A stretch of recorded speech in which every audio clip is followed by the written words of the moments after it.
Okay, guys, your video today starts on page 65, okay? Right to the top, page 65, okay? And today we are talking about, oopsie, I can't spell, literal equations, okay?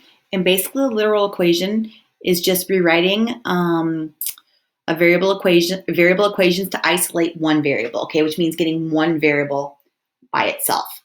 So you did some of this in 8th grade math with, or I should say 7th grade last year with Mr. Robert. Mr. Robert. So example 1, A equals BH, so that's B times H. That represents the area of a rectangle. Solve for height, okay? So all that means is you want to get height by itself. And we can see that the thing that's in the way is the B. That's multiplication. The inverse is division. So we should get H equals A over B, okay? Those are the easy ones. Then it says, if the area is 64.42, what is the height? Well, we've already solved for height, right? So we get 64.42 divided by 14, okay? I think that you guys can do the long division on this one. Let's see if Mrs. Quinn knows how her long division is. Divide by 14, I think that's gonna go in 4 times. That's going to give me 56, I believe. That's going to give me 8. I'm going to bring down my 4. That's going to go in 6 times. We're going to stop there. You get the picture. We're just going to say it equals approximately 4.6 meters. Okay. If you want to check that, you can take your handy calculator, 64.42 divided by 14. Yeah, 4.60, blah, blah, blah, but I just stopped it at one place. Okay, that's good enough. You guys get the idea. Okay, example 2. Let's see what this one says. The perimeter, P, of a rectangle is given by the formula P equals 2 times L plus 2 times W. Okay, we know that. Where L is the length and W is the width. Solve the formula for W. Let's write this. P equals 2L plus 2W. Okay, and we are solving for this guy. We want to get by itself, okay? First thing in the way is that 2L, okay? So I'm going to want to subtract 2L from both sides. P minus 2L equals 2W, okay? Then I hope you see that this is multiplication, inverse is division. Divide both sides, and I should get W equals P minus 2L over 2, okay? Not so bad.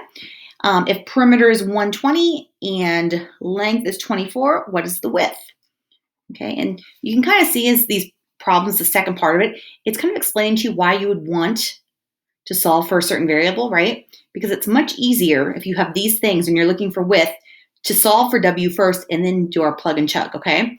So let's see, perimeter is 120 minus 2 times 24 all over 2, okay? That is going to, did I do that right? 24 to 48 divided by 2, that's going to be 60. So that's going to be 120 minus 48 is going to be 72 divided by 2, which I hope you see is 36, and that is centimeters. Okay. Okay, we're going to keep getting just progressively harder. Okay, example 3. V equals 1/3 pi r squared height, which represents the volume of a cone. You should know that, where r is the radius and h is the height. Solve for height. Okay, so I always recopy the problem. 1/3 pi r squared h. Now, let's talk about this for a second. Oh, sorry, let me first circle what we're trying to find. Okay, we're trying to solve for h. Now, that 1/3, I don't like it, and I want to get rid of it. So whenever I see a fraction like that, the first thing I think of is how can I get rid of it? Well, you can multiply by the inverse, right? So we're going to multiply the whole thing by 3, which means that becomes 3v. Those 3's cancel, and I'm left with pi r squared times height, okay? Let's see, I'm solving for height. Oh, look, this is all multiplication. I can just lump it all together. I'm going to divide by pi r squared, divide by pi r squared. I get, see, cancels, h equals 3v over pi r squared. Okay, if the volume is 100 centimeters cubed and the radius is 4 centimeters, what is the height? Okay, well, I've already solved for h, so I can just plug and chug. H equals 3 times 100 over pi times, what did we say the radius is 4? Squared, okay? So we get h equals, you guys can do this math in your head, 300 over, I always put the number before the pi, 16 pi, okay?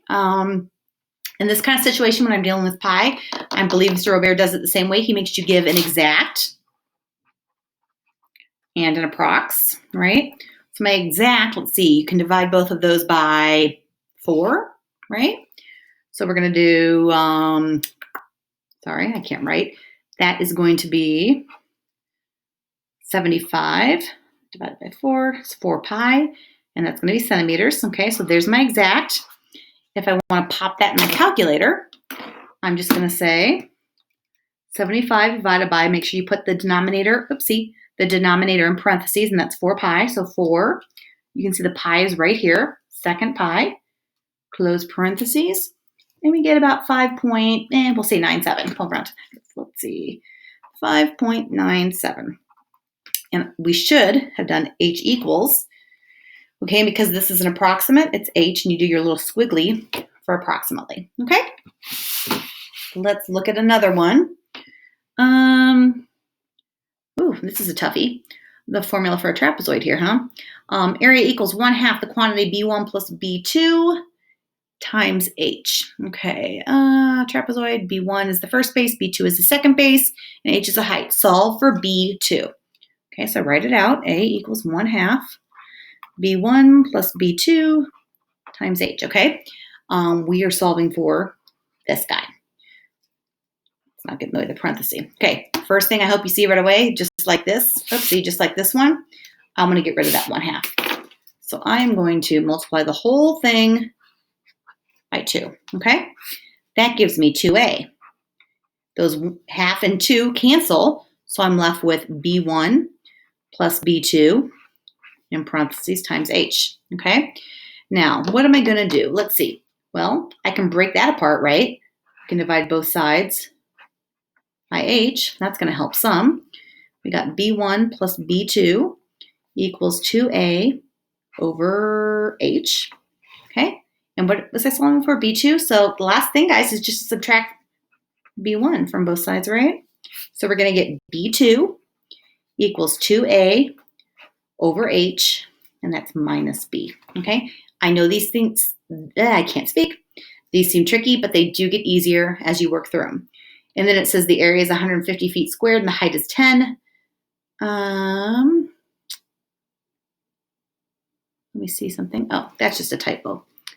Let's make that centimeters squared so we don't have to do any conversions here. Okay, so we've got b2 equals 2 times 150 over my height, which is 10, okay, minus my base 1. Did they give it to me? Yeah, 17. Okay, 2 times 150, we've got 300 divided by 10 is 30, right? So 2 times 150 is 300. 300 divided by 10 is 30 minus 17, and you get b sub 2 equals 30 or 13 centimeters, okay? Now, I'm going to be honest. This first page is relatively easy. You should have remembered most of this from last year, okay? As we move on, you don't want that page, to page 66, okay? These get trickier, and I pulled these from the textbook because they're what I would say extremely tricky, and the instructions, I think, I pulled them from the textbook, and you're going to have problems like this. I want to clear up any confusion, okay? So this is the book, page 187, number 5. Solve the literal equation for x. Okay, we can do that. Then use the solution to solve the specific equation. Okay, what in the heck does that mean? Let's start with the left. Let's just go ahead and let's solve for x like they say to. So I'm going to do c equals x plus a over b. Don't even worry about the right side right now. There's a semicolon. It's something different, and I'll show you what it means. What did it say? Let's solve for x. Okay, I hope you guys see there were some problems as I went through and started grading the formatives tonight. Cross products, okay? We got cross products here. So we've got 1 times x plus a, and we've got c times b, okay? I'm going to put those in alphabetical order. B times c equals 1 times anything is that thing, x plus a, and we're solving for x. So I hope you see that we subtract a, and we get bc minus a equals x. I'm going to put that in front, okay? So there's the literal equation that we solve for x. Now it says, then use the solution to solve the specific equation. Okay, so basically what this means, and I think it's worded very poorly, the c is the 2. So c equals 2. If I can read this, my a over here is 5. So a equals 5. My b matches up here, so my b is 7. Okay, and then I plug them in. X equals b, which is 7, times c, which is 2, minus 5. Okay, 14 minus 5, and you should get x equals, what is that, 9. Okay, that's how you do those problems in the textbook, okay? First, solve for the variable they ask you, then use what matches up with those letters to plug in and solve for the variable, okay? Let's try one that's slightly trickier. This is number 7 from the book on page 187. Solve the literal equation for x, then use the solution. Okay, so let's first do that. We got x over a plus b equals c. Okay, let's see what we're going to do here. I'm going to get that x by itself. The b is in the way. X over a equals c minus b. Okay, now once again, hope you notice fraction. Let's try our cross products, okay? X times 1 is x, right? A, and remember, you're multiplying it by everything, c minus b. And look, there's our answer. Okay, and I put a little line down the side, and we've got an A, a B, and a C. Let's see. My A is on the bottom here, so my A is 4. My B is out here, it's just 6, and my C is 13. Okay, so now I plug in. X equals 4 times 13 minus 6. Okay, that's going to be 4 times, 7? So x equals 28. Okay, we're in the home stretch, I promise. Don't want to go over 15, so let's hurry along here. Okay, here's number 17 from the book. Write an equation so that y is a function of x. So that y is a function of x, okay? So we're solving for y. When it says y is a function of x, it means y equals, okay? So we got 30 equals 9x minus 5y. Well, this one's not that difficult. Solving for y, so we're going to subtract 9x on both sides. 30 minus 9x equals negative 5y, okay? The trickiest part about this is recognizing that when you divide by negative 5, you are dividing every single term by negative 5. Divide by negative 5, divide by negative 5, divide by negative 5. 30 divided by negative 5 is, sorry, I'm drawing a blank here, is, did I do that wrong? No, I didn't. Okay, sorry, I just want to make sure. 9x, a negative divided by a negative is a positive, so you're going to get a plus 9/5 x equals y. And now I just switched the order. Y equals, we put our variable term first, 9/5 x minus 6, okay? And I hope you remember it says function. You should have talked about this last year too.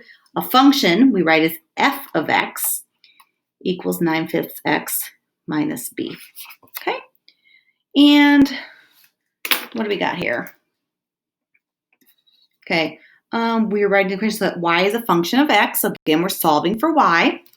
Okay, what do we want to do first? We have the y here, so all that's in the way is that 2. We got 6y equals 3x plus 2. And then we have a 6. Trickiest part is just knowing that we're dividing everything by 6, right? Y equals, that's going to give me 1/2 x plus 1/3, right? You can also write that as x over 2 if you want. I don't care, okay? And again, we just have to change that to f of x, okay? Now, last problem. This one is the hardest problem that we've done tonight, okay? Or today. We've got y equals x times ab over a minus b, okay?